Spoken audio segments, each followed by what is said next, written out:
Hello, hello. Welcome back, everybody, to the Uncooped podcast. This is episode number 12. If you guys are new here, my name is Taylor. I'm the host of the Uncooped podcast, the coolest chicken podcast in the world. I'm also the owner of Chalker Chickens, a small Minnesota backyard farm where I specialize in silkies and rainbow eggs.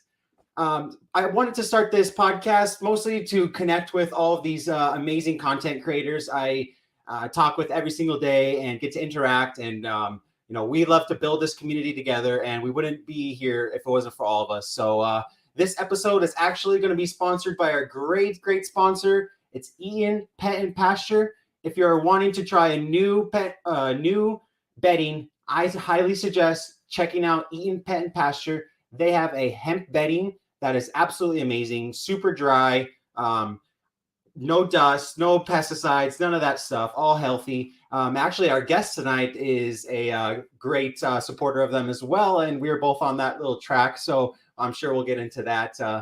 And they also have some amazing nest pads, small animal hay, and they have some premium grubs that are awesome and all my chickens love. So if you're interested, please, I highly recommend them. Ian Pet and Pasture.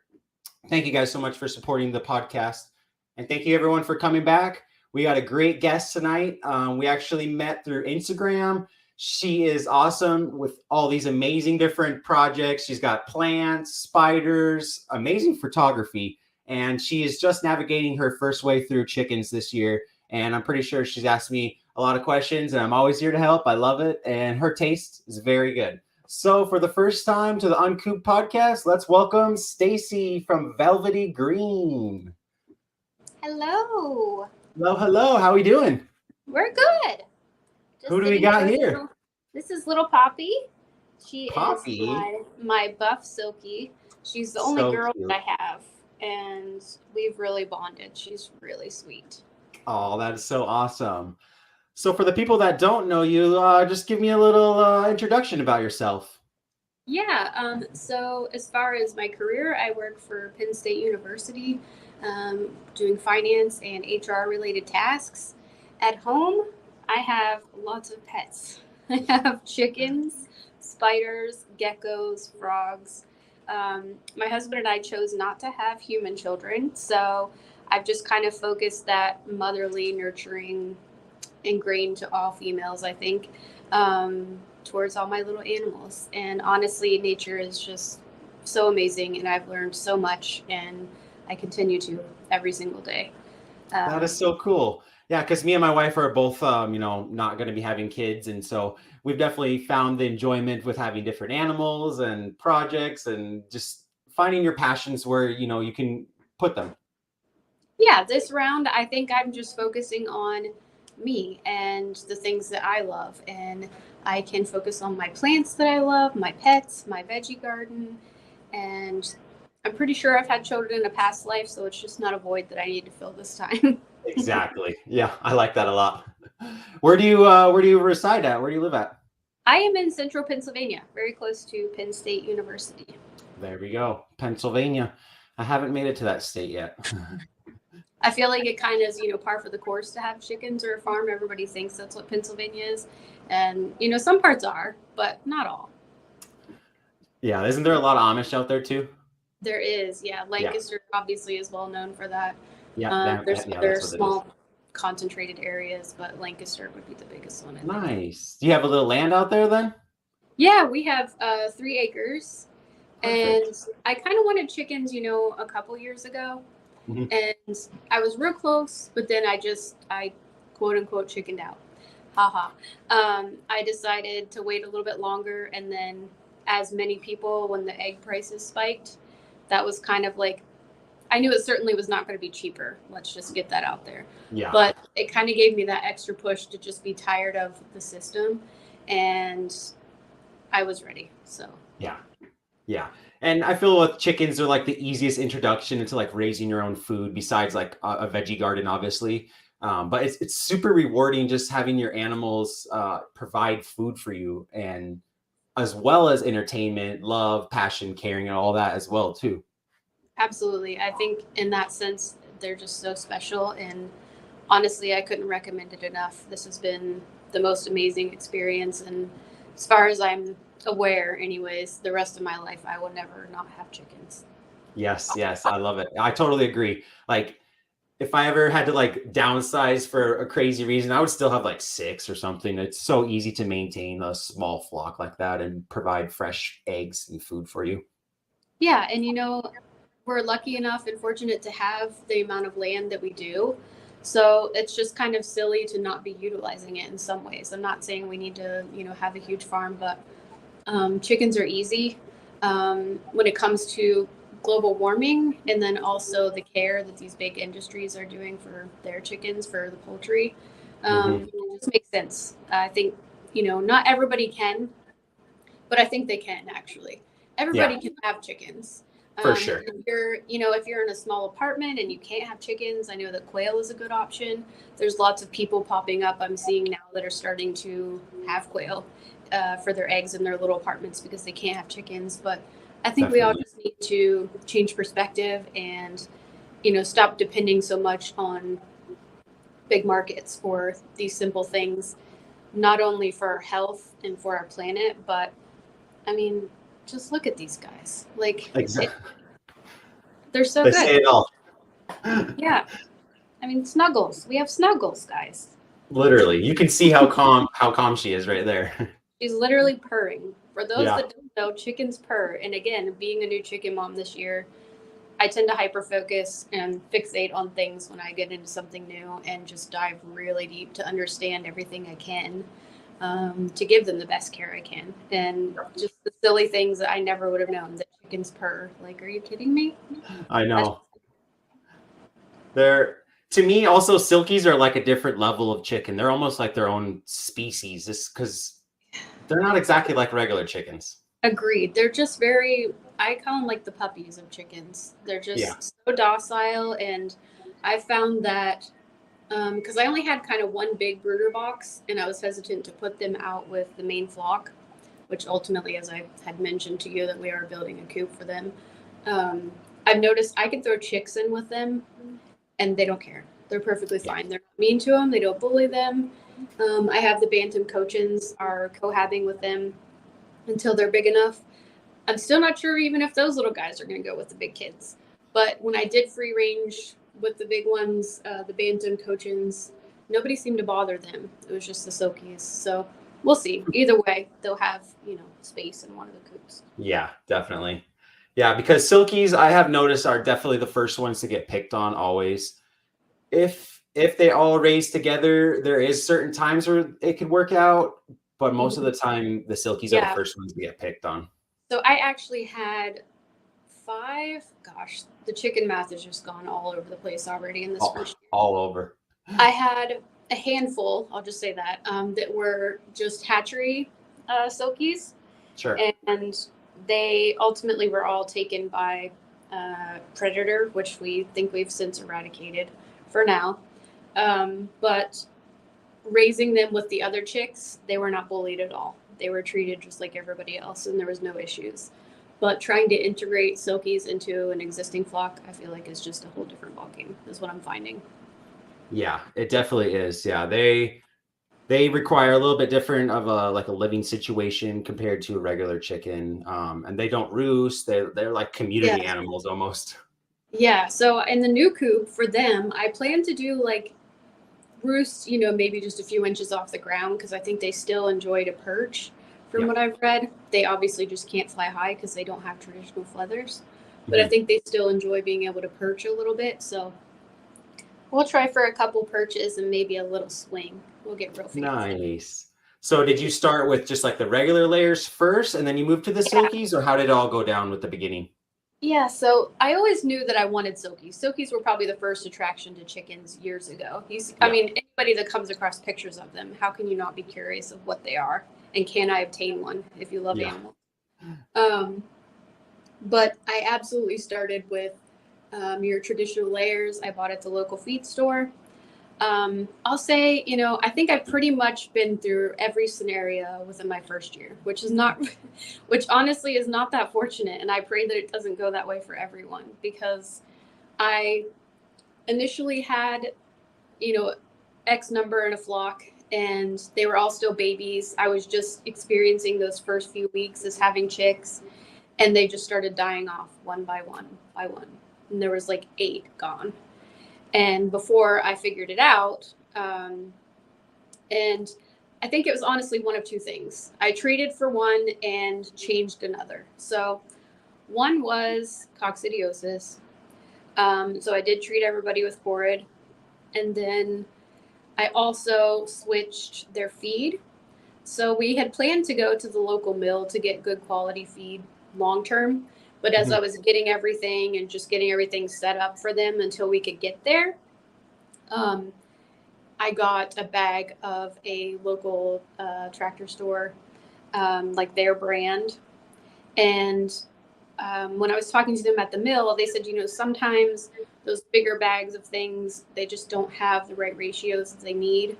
It can make them sick and just not thrive. The protein levels, et cetera, are not right. So I'm honestly not sure which of the 2 it was, but between the 2 changes, they stopped dying, but I only had a few left. Oh. And so then I got some more, and then I was like, I noticed or got into the egg colors. Oh, yeah. Oh my gosh, when I started this, it was like, okay, there's 5,000 different breeds. And not only is there different breeds, there's different colors. If you take this crazy breed and cross it with this breed, you can get this color. And so many years later, you can end up with this color. It's insane. And so my ADHD had to like wrangle it in and say, stop. So I did get some eggs from a friend that I made out west and hatched for the first time. And the most amazing experience. And to see life for the first time, and it's almost like a little dinosaur coming out of an egg. And I don't think I'll ever buy chicks from the store again unless I have to. Like if I'm in a pinch to really just get some more in that I know are sexed, I guess, particularly. But the temperaments of the chicks that I hatch versus the ones I get at the feed store is completely different. And that's because, they're the first thing that we see. And they assume us as one of them or their parents. Sometimes they imprint. But even if they don't, they're way more receptive.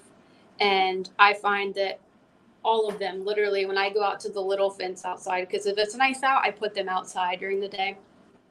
Obviously, now that we're in the warmer months. Yeah. And they all come running to me as soon as I open the fence.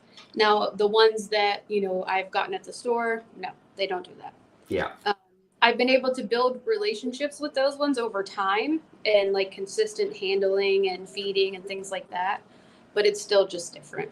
And so anybody that's hesitant to try hatching themselves, I 100 out of 10 recommend it. It's such an amazing experience. And I was able to, give some chicks to, friends that have flocks that wanted some. Oh, yeah. I will say the disadvantage, obviously, is the plethora of roosters that you sometimes end up with. Yeah. And I'm still kind of navigating that and how to deal with that. Because they're not always wanted. Not everybody wants a rooster. I can't see, honestly, not having them. Yeah. I have zero tolerance for mean ones, but I absolutely find them a necessity to help protect the girls. Yeah. Being my first year, I'm watching one that just matured and he's really taken on his, manly role. And he is constantly on patrol. That's what they do. Always. They're constantly watching for any danger for the girls. Yep. If my dog goes outside, he loses it because my dog likes to spook them. And he's come at Fender a few times, and I've let him because I think Fender does need a little bit of a sass, so he realizes to stop that and leave the girls alone. I don't think he quite knew what to think whenever, Drama, my rooster's name is Drama. Whenever he came back at Fender, Fender was like, oh, well, this is different. But I have three roosters currently in the flock. I think the number ratios are okay.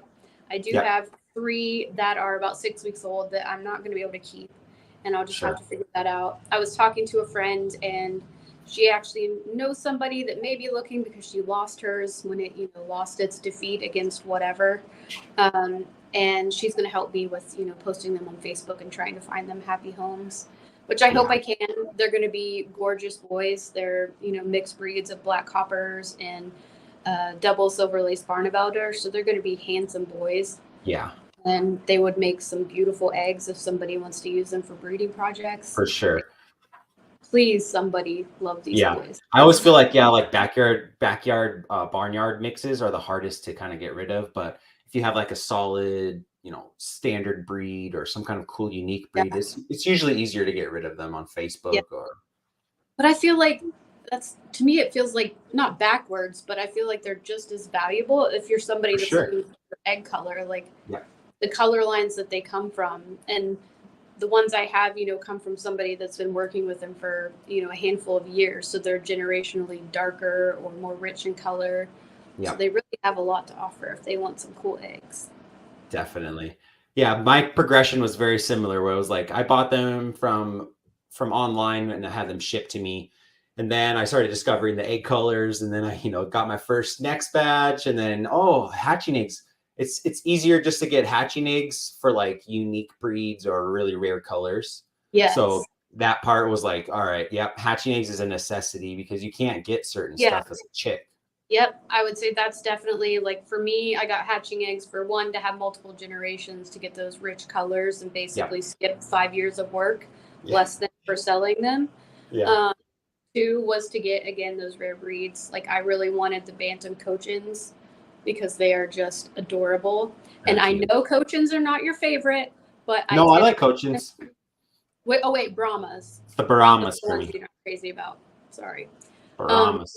If you don't have any of the Bantam Cochins, you need them in your life. They are absolutely adorable, and their legs are so soft and feathered. It's just like a feather duster. It's unreal. Yeah, their feathers get so big on their feet. It's ridiculous. Yes. And so Silkies, when I found out there's hatchery quality and then there's breeder quality, I was disappointed with the hatchery ones. Not that they're not adorable, but the ones that I've always seen, on Pinterest or wherever, I'm like, no, they have floof all over their face. Where is this kind? How do I get this kind?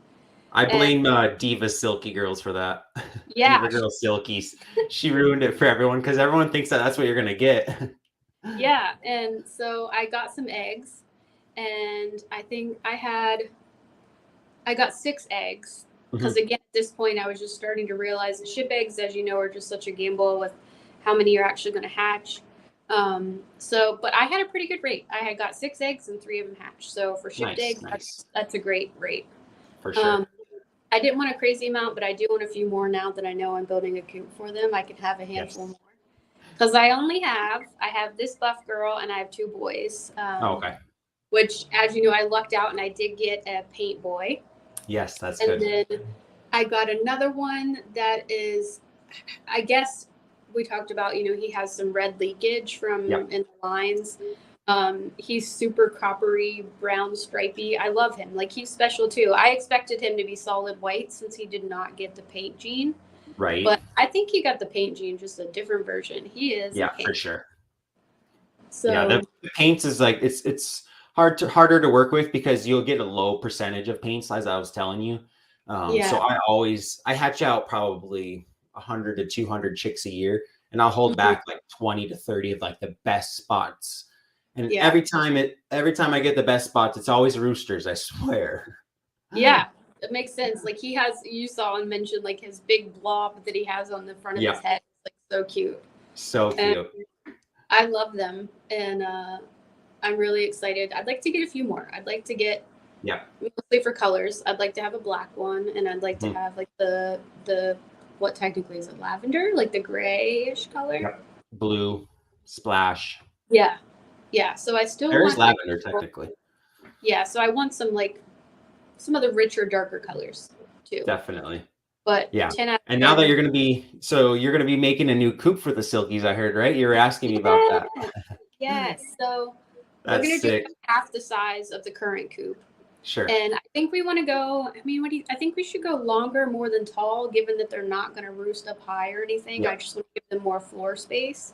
Exactly. And hopefully it all goes well. I got to keep them safe. They're going to have their own little run, unfortunately, and be able to free range with the other kids since they don't want to play nice. I know. It's hard because Silkies are just so cute, and they're just like, why are they being so mean? And I just get so upset. I'm like, leave them alone. Right.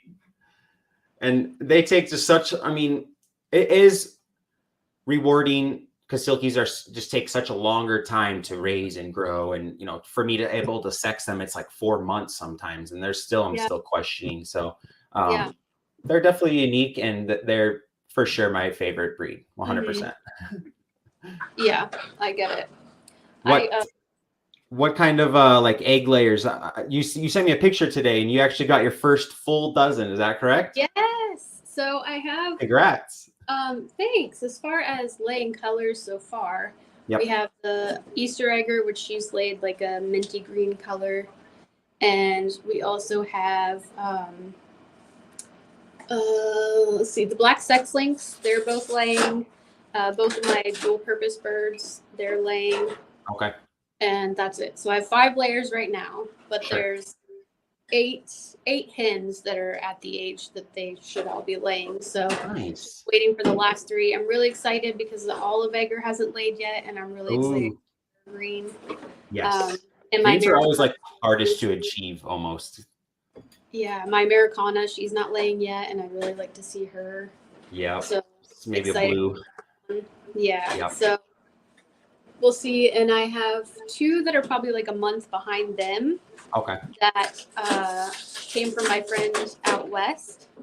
And one of them is a full black copper Maran, and she's multi-generational, so that should be that. Oh, yeah. Chocolate egg.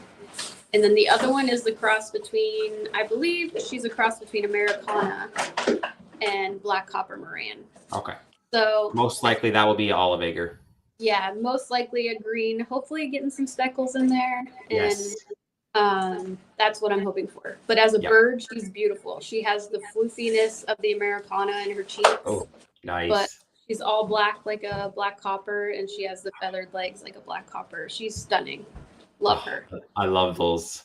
Yeah. That chocolate egg, when I first got my laid a chocolate egg, oh my God, it was so cool to see. Because also, again, with the hatchery quality versus a breeder quality, the black copper Maran eggs, people always think they're going to get this really dark or deep, rich brown egg. And unfortunately, from a hatchery, you're not going to get that. Yeah. And that's what I figured out before I fell down that hole of buying hatchery.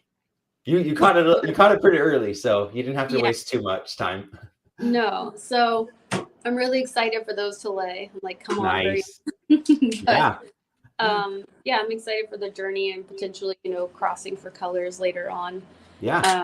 Or just continue to buy from my friend and, skip that nonsense because it just takes and I'm not very patient. So. Right. So let's I'm going to bring up your Instagram right here. Velvety Green. Tell us how did you get started with this? You got 31,000 followers. That's pretty crazy. I know. So, my account initially was just my plant account. As a rare plant collector, I had lots of friends on there. We talk about plants, about propping, occasionally trading or selling them to each other. And then I fell into the world of spiders. So that all started with just literally a picture on Pinterest of a jumping spider. It was super floofy and white with hot pink teeth. And I was like, what is that? Yes, just like that. I said, what is that? Yep. I want it. It's adorable. And there's nothing about that looks intimidating or scary. I don't Not at all. Spiders or not. Exactly. So I, in my super hyper focused way, went on this crazy rabbit hunt to find said creature that I found. Nice. And I found them. And those were my first spiders, were the jumpers. And then it made me realize, that they're just so underappreciated for their purpose here and how cute they can be. TV and movies really have portrayed them to be such scary, mean villains, and they're just not. Oh, exactly. The velvet spiders was the second thing. So they kind of go hand in hand with jumpers. Okay. They're definitely a little different, as in one, they obviously don't jump. Yeah. But they're very sweet and don't mind being handled at all. I would say the one that you just had up with the big button butt. Yeah. She was the reason my account exploded. I think because we hadn't seen anything like that before. This one right here? Yeah. So her name was Citrine. She was an Oresus glauconeri. velvet spider. She Sure. was approximately 2 years old. I lost her a couple months ago. She had a mismolt, and I Oh, wanted to release her from the molt, but whatever may have happened internally, within a few days later, she passed. So oh man, that's um, hard. it was really tough because I did really connect with her. She was just different and so big. Loved her. But I think a couple of my reels on my page, that's where it really exploded with her. Not so Oh, much photos, and nice. because Do you people are just create these? sorry. Do you make these designs with the plants? The trellises, no, No. but as far as all the photos are mine, and I've taken them all here in my home. Nice. Do you use a DSLR camera or do you use just like your Yes, iPhone? I use a Canon Rebel Oh, for nice. Instagram photos. There you Sometimes go. macro lens, depending on what I'm focusing on. Yeah, I was gonna say these spider pictures are with some macro lens, huh? Yeah, like the little velvet spider there. That's so hard to So get. It's so it hard to really, actually get it quality like that. yeah. There's so much detail with them, Hmm. and like even Jumper's eyes to know that they have a pupil. That there's actually color on the outside. I really wanted to be able to show that. Um, they're just and that one. My T. Celadonia. She Oh, was beautiful as well. She's so really cute. that's she's a Brazilian jewel tarantula. Oh Those yeah, in the hobby know what she is, but um, I did recently rehome her just because the chicken thing, just feeling overwhelmed. And anytime I feel like, I can't give the quality of care that I want to give, I had yeah, to make some changes. So, not that they were hard, but it's just a lot of extra, busy work. And definitely. with my first year with chickens and raising so many babies, I needed to like regroup. Exactly. Yeah, you start taking on all these projects and you're like, well, I'm neglecting this one a little bit too much, so maybe it's not right. Yeah. So I'd love to talk about the summer weather, the changes Yep. you see in your chickens, Hmm. anything you might do to um, supplement or boost them during the stressful time with temperatures. Yeah. So you had asked me about this, and I actually don't really do too much of like a deworming kind of structure. Um, I know a lot of people do it. I don't know. I haven't had too much problems. I don't really experience a lot of death or illnesses, which I'm very thankful for. Yeah. But will do Corid dose every once in a while, just for the coccidiosis, if anything. Um, I know people do ivermectin poron for deworming. That's very good. I That saw one that you just drop on the back, like the cape of the neck or something. yep. Yep, exactly. So you'll just do a little drop, and then you'll repeat. Like I think it's 6 weeks or 6 days. I can't remember Yeah. exactly what it is. So I might get that just to have on hand. I For tend sure. to panic when I see anything that's off, just because all the horror stories of one got sick and then two were sick and then the next week three more were sick, and I'm just scared Yep. to death of that. Especially, I mean, let's be honest here. I kind of have PTSD. Okay, Yes. beginning of my chicken journey was not that pleasant. This Y- is we're uncooped here. We are raw. So Yes. I just want to be clear that the chicken journey is not like you see on TV or on, YouTube or Pinterest or I think it's important that we also share that, there's a lot of ups and downs. A There's a lot of lot. decisions. There's Hmm. a lot of heartbreak. Hmm. Uh, there's a lot of unknown, and no matter how much education, you do. So for first time chicken owners, I just want to put that out there. Yeah. Um, as long as you're being diligent, you're doing your best, you can't be hard on yourself for things that come about and happen. And be aware, like you're very aware of, if you see any different changes, you're asking questions, you're trying to figure out what is wrong, which is very, very smart and like preempt above you. You don't want to experience that death again. Because No, you said you already gone through a lot this first year, and I haven't even experienced all those things in my 5 years of yeah, chicken keeping. So it's yeah, only up from here for you. yes, I had this little girl actually. She wasn't going to hatch, I don't think, on her own. Everybody else had hatched and she was struggling. So I Yeah, helped her out of the egg, which is not usually a common thing you have to do, but it can happen. Um, exactly. and then after I helped her out, despite putting down the mat that we talked about to help keep things from slipping in our amazing incubators, Yes, I love that. She still had a splayed leg, so I had to band her legs, and she was my little Forrest Gump baby for a week. And the brace worked perfectly, and her legs are perfectly fine now. But Nice. I also feel that extra attachment to her just because I know she wouldn't be here unless I would have helped her. And I think she feels that too, because as much as I love my other Silkies, there's just something special with her, and how calm and loving she is to me. And then we also had one, this was like a month ago. I had bought 6 Americanas from the feed store because I wanted for sure, well, I say for sure, 90% chance that you get a female. Yeah. So I bought 6 of them because I love the Americanas, and one of them turned out to be a rooster, which I hadn't had that happen yet, but okay, so we got rid of him. Yep. And then what else? Oh yeah, one of them, all of a sudden out of nowhere, she was not able to walk. Like neither legs would work. She would she would flap her wings hard, and she would try to stand on her hocks. And I braced her legs. I isolated her. Gave her extra poultry cell for those vitamins in case it was like a vitamin deficiency. Her poop was absolutely normal. She was eating, she would drink, but I had to syringe feed her water because I was too afraid she would drown in a little bowl, given that she couldn't stand properly. And I gave it probably 2 weeks, and we didn't see any progress. And we had to make, again, like I mentioned, those tough decisions that it was time.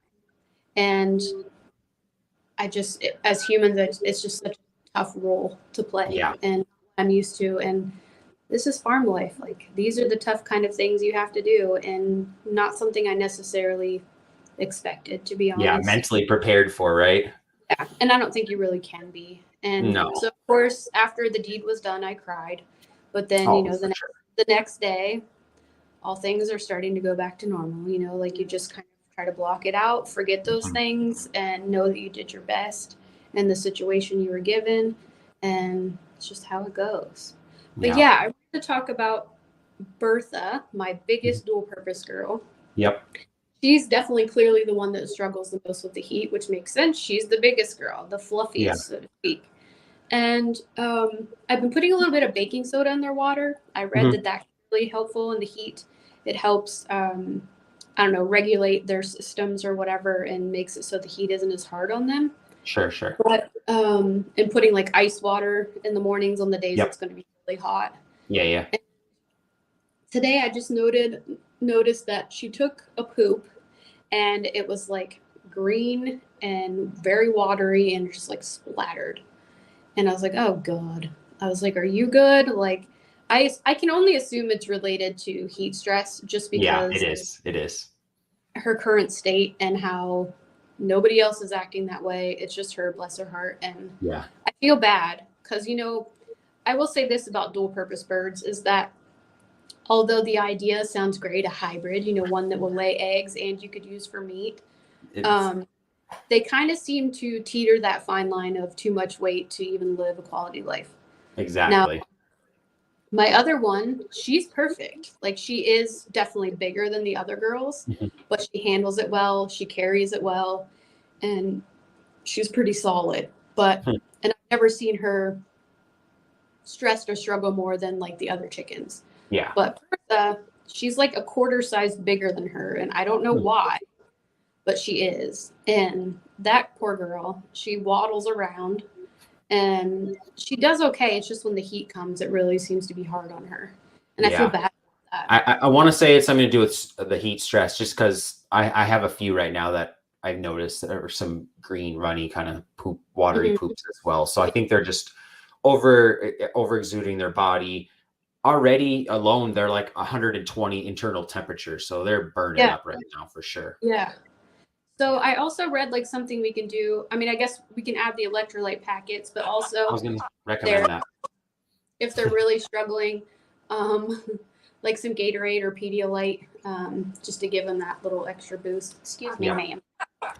Yeah, I always recommend just adding like a little sprinkle of the vitamin electrolytes in there. Just helps with the heat. It's always good. It won't hurt them at all. So. Yeah. Yeah, so I'm definitely gonna do that. Yeah, there's the Save a Chick one, and then there's like another one. I can't remember the brand, but that one's pretty good too. Yeah, after today, the weather shouldn't be as bad, but today's pretty tough. Yeah. But like as I speak, she's laying under the coop, which is probably the coolest spot. Yeah. Now we do have a lot of trees and shrubs and things that they hang out under to stay cool, but right now she's laying under the coop just panting. The poor I know, girl. I feel so bad. It was about 95 degrees yesterday, and today's it's high 80s, and everyone's just feathers out and panting, and yes, it's hard for them. Meanwhile, her counterpart is just strolling around like, "What's your problem?" And sometimes there honestly was a point where I was slightly concerned. Are you going to be able to fit in the coop door? Like, are you right? Like when I watched her go up the ramp the other night, it's like she, it's like all of us trying to fit in our pants after COVID. She just like sucks it in and manages to fit through the hole somehow. 50% floof. Yeah, I think honestly a lot of it is floof more than it is like fat. Yeah. But I love it. I love having roosters. I love silkies. I love the variety. I love what every day brings, the excitement, Do you feed every day? Like at the morning and at night? So and I'd love to ask you this, how typically, like I see some that do that, like they'll just throw food down for them. Obviously you don't during the heat of the day. I get that. But I do have we have a 5-gallon bucket with the, fixed spouts in the coop. And I have been throwing a scoop of feed down in the morning and then evening sometimes, but they have access to, the coop to go in and get food from the bucket one if they want it. Yeah. So that's what I do. I can't say there's really like a perfect routine, but also you have the concept of they are free ranging. So that is supposed to be one of the benefits is that, they will eat less feed because they are eating bugs and grass. We have no clue how much they're digging around and eating stuff out in the grass, Yeah. So I don't know, how much feed that's supposed to save, and I really don't care, but as long as they're not skinny and they're like dying of hunger, really for the most part, they find their own food. So I'd say the biggest challenge I find is, integrating some of the younger kids into the flock. Yeah. They're needing that higher protein and less calcium as your, laying girls need. Yeah. So inside is the layer feed. Yeah. And then outside, I've only been throwing down the starter grower. Sure. And then I just throw down some of their eggshells as the extra calcium for the girls that might, that need it in case they are eating more outside than they are inside. That's the best way I can kind of, make everything even out. You can also try all flock. Usually most brands, I know Purina has an all flock crumble. It's higher. It's like 19% protein. Sometimes with like an integrated flock, I do use that just because it's like lower on the calcium for the roosters and everything, but there's a little bit in there still. That's what I was worried about too, is I know that, it's not good for the roosters to have all the calcium. It's hard on their kidneys and but it's like, yes, at the same time though, like they are free ranging again. So I think there's, a pretty good way to deal with it. And then that's exactly gotta work.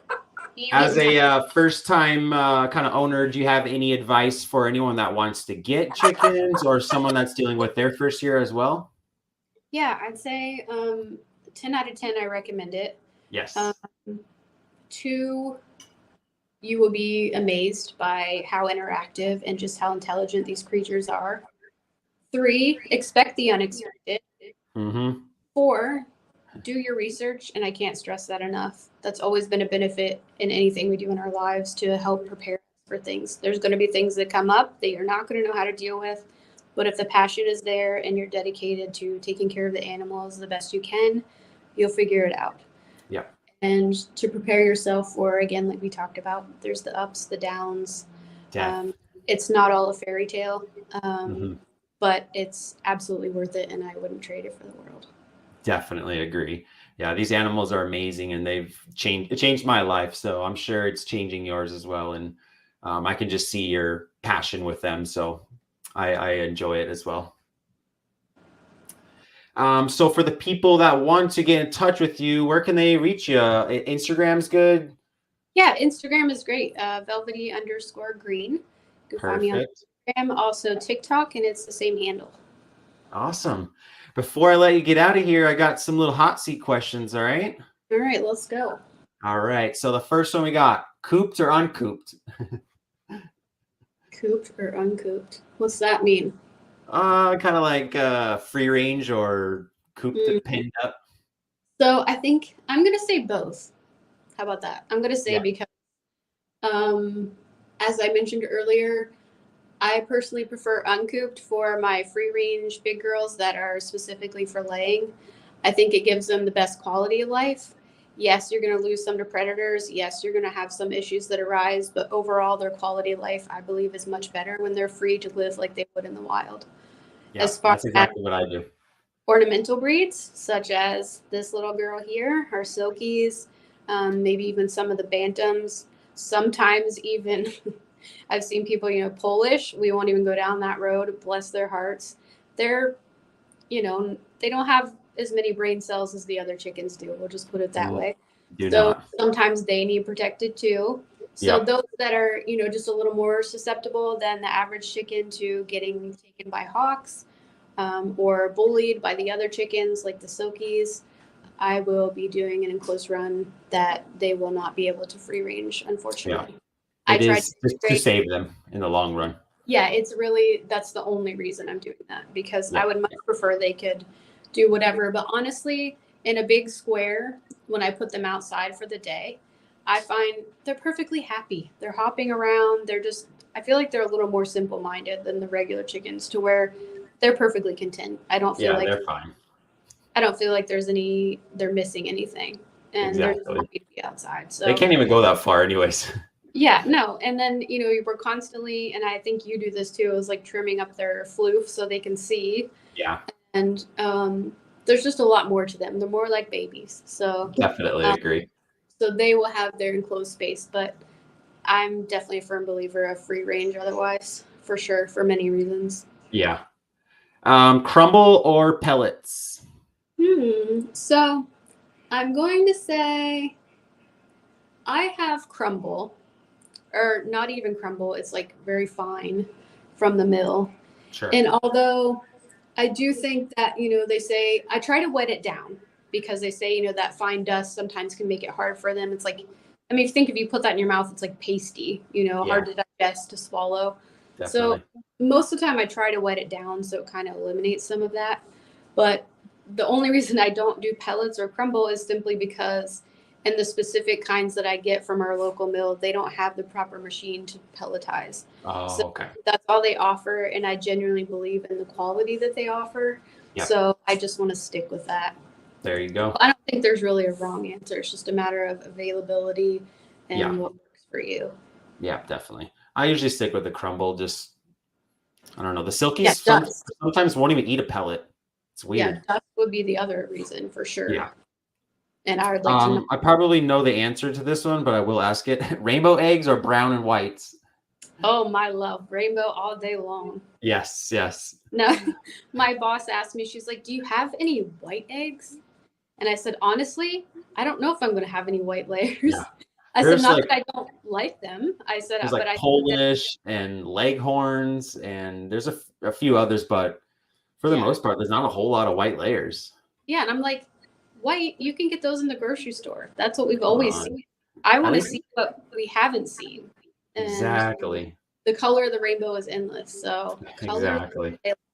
but any fresh eggs are fresh eggs. So let's just put there too. Favorite type of bedding? Let's go there. Well, it's funny that they are sponsoring us as far as this podcast, and they do supply us with our supplies. Yes. But I dug into that. It wasn't that I just, wanted to be sponsored. Yep.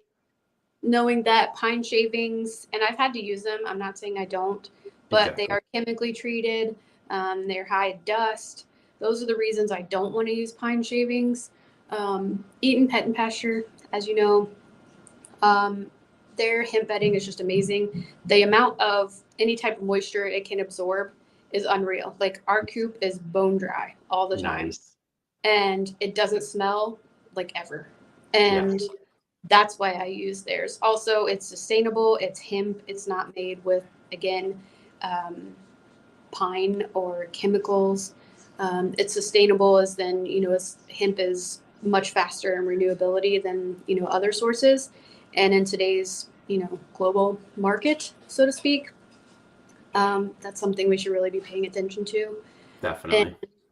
And so 10 out of 10, Eat and Pet and Pasture, the hemp bedding. That's what I use. That's now what you can start using those nesting pads for those eggs coming.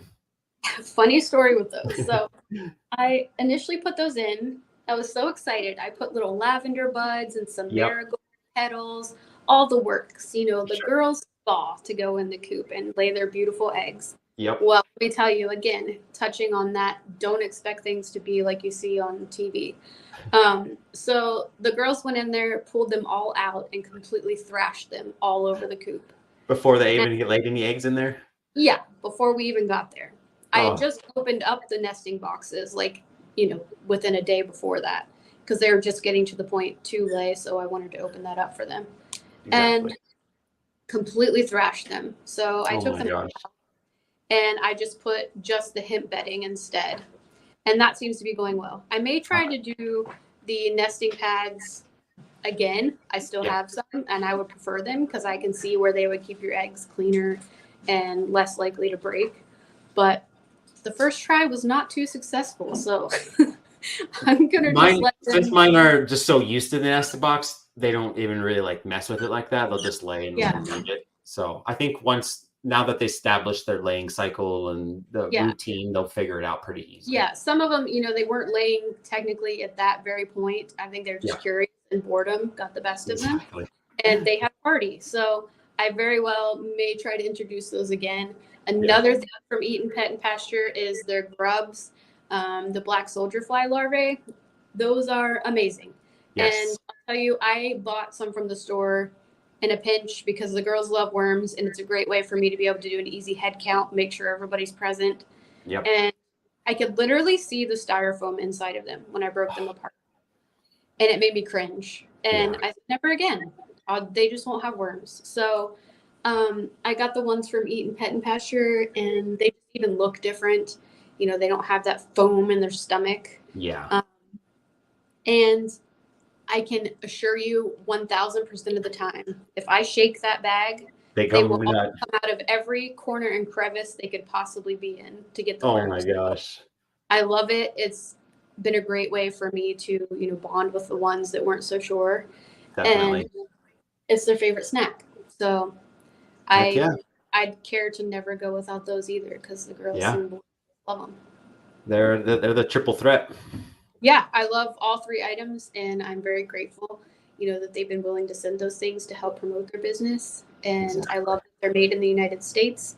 We should all be in mind of that too, and supporting our people 100%. Here. Exactly. Yeah, they've been so supportive, and shout out to the sponsor, Eaton. Thank you guys so much once again. We're both here rocking it. So, and very last question: dream animal that you wish you could have anywhere, anything. Oh boy. Not necessarily exotic, but just if I was to get another farm animal, I think it would have to be pygmy goats. Oh yeah, they're just cute. I love all things little. The miniature. They're cute and small. They don't they don't get big. Yeah, miniature ponies, like the works. Llamas, alpacas. Little mini farm. Yes. Like I envy that. But yes, it's fun. I just, I'd say, also I didn't mention how I told you I introduced the guineas. That was a sure. And they are definitely not from this country, that's for sure. They're strange looking little guys, but they're creatures for sure. I love them. I think the Americana, since they were raised with them, both of them identify as each other. So I'm 1,000% so happy. My guineas go in the coop every night, and they sleep with the chickens. Yep. And I love that, because so many stories I saw, don't be surprised if they don't. They prefer to perch up in the trees. Trees or something, yeah. And yes, they do. But I think the key point is saying if you raise them from chicks and you raise them with baby chickens, then you're much more likely to get the results I have than if you buy them, mature or don't raise Yeah. them chickens. Exactly. They're totally different when they raise them as babies. Yeah, which makes sense. You know, I mean, if you think about it, if they weren't brought up that way, they're going to act like they would, you know, naturally. Exactly. I certainly can't pet and cuddle and love on them. I know I think you have some friendly ones, but No, that's been like 2 times I've ever held them, and that was for like pictures or like a video real quick. okay, noted. Because mine, no, they have nothing They're to do with it. freaks. Yeah, and that's perfectly fine. As How long many as do you they- have? 4 of them? So I had 4. I have Oh 3 no. now. I was able to get 2 in the coop, and 1 I wasn't. Like the first night that they were, you know, fully on their own to figure out to get in the coop. Sure. And they had perched in the rhododendron bush, but I wasn't able to catch 2 of them after they hopped down. So I said, well, everything I read, you guys will perch up high instinctively. So Lord willing, you're good on your own tonight. Jeez. Well, the trail cam showed otherwise. The 2 laid behind the coop on the ground. And you can see on the trail cam a picture of a fox 6 feet from them. Oh And they're no. both just literally laying there in the grass looking at him like, oh, hey, hi, you're new here. What's your name? And hence why one of them disappeared. One of them did make it that night and didn't get snatched up after that. But Nice. so 3. And they're doing well. Like I said, biggest adventure. Seriously. World. Well, Stacy, it's been great talking with you. Thank you so much for coming on. Your very first podcast. We rocked it. You did great. I look forward to seeing all your content on Instagram and TikTok. Please, everyone, go give her a follow. She's killing it on Instagram. 31,000. Let's go. Let's get to 50. Yeah, let's go. Yes. Yeah, and thank you so much. We'll see you next time. Thank you. All right, guys, that's it for episode number 12. Thank you guys so much for coming back. We keep continuing to do this, rocking it out every week. We got guest lineup left and right. We're going full steam ahead. So thank you guys so much. Thank you guys for the Eat in Pasture once again. Check them out, and we'll see you guys on the YouTube. Please like.